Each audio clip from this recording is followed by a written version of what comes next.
Okay, so next video.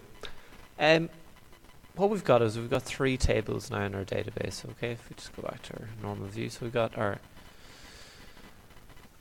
customer table, our price list, and our sales. But at the moment, these are all three different separate tables. Okay, they're no way connected. The database just thinks, well, that's a customer table of this type of data. This is this type of data, and this is this type of data. Okay, so it doesn't think there's any connection between them, but we know there is a connection between them because it's all the one company. You can see here that, if I just resize that, this is our customer reference ID, okay?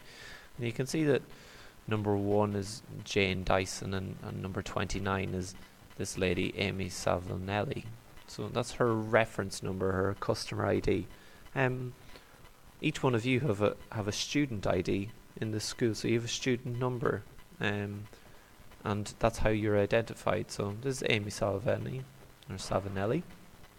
Her reference number is number 29. If we go to customer reference here, number 29, you can see that this is the type of card she bought. She bought an ORT type card. She paid by debit card, etc. Okay.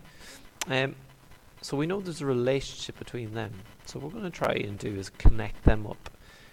There's also a connection between the price list and our sales, because you can see that we've got card purchased here, so ORTTY, that's the code for the different types of greetings cards.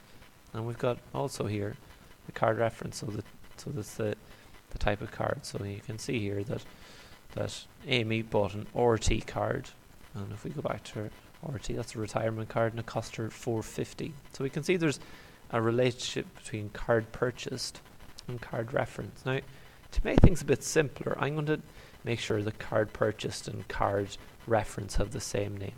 So what I'm going to do is I'm going to click onto price list, go to here, and then instead of card reference, I'm going to call it card ID. So I'm going to call it that.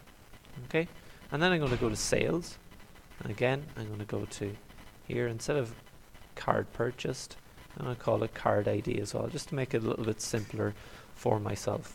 Once I've done that, I'm going to save it. So I'm going to click save, back in the price list, click save. I've done that. Okay, now there's no need to print screen any of this at all at the moment, so don't print screen anything just yet. So what I've got is I've got card ID here, and I've got card ID here as well. So you can see they match up, card ID and card ID. And you can see that in the customers we've got customer reference ID, and we've also got customer reference ID here. So we can see that that all kind of matches up. What we're going to do next is we're going to try and get rid, I'm just clicking back into our customer table. What we've got here, you can see there's something here, is a little key, and that's called our primary key. And what it does is it assigns the main way of going through the database. Now what we're going to do is we're going to change the primary key on some of these. Okay, are we all up to date? I think hopefully we are. I'm going to click into price list and go to view. Okay, now I want my card ID to be my primary key, and how I'm going to do that is I'm going to right click and I'm going to click primary key.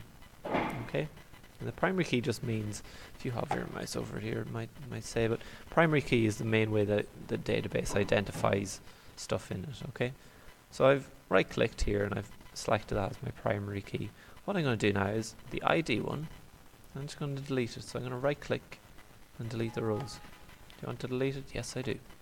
Okay, so you should have something that looks like this now. Okay, again, there's no need to print screen this, so don't print screen it, it's fine. You don't need evidence of it.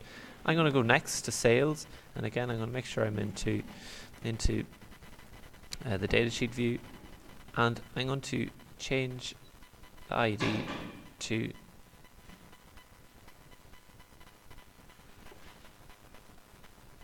so I'm going to change the sales number. I'm going to just change that to sales ID. Okay, and I'm also going to make that the primary key. So I'm going to right click, click primary key, and then I'm also going to delete that first one. So I'm going to click and delete that. Okay, do I want to delete it? Yes, I do. So hopefully, if we click into the datasheet view of all of them, the first one should be primary key customer ref ID. The next one for price list should be card ID. and the next one should be sales, and that should be the sales. So you've got, in sales you got 1, 2, 3, 4, 5, 6. Prices you got 1, 2, 3. And customers you got 1, 2, 3, 4, 5, 6, 7, 8, 9, 10, 11, 12, 13. If you haven't managed to get that, just go back in the video and have a little watch of it again. In the next video we'll have a look at how to set up a relationship between them.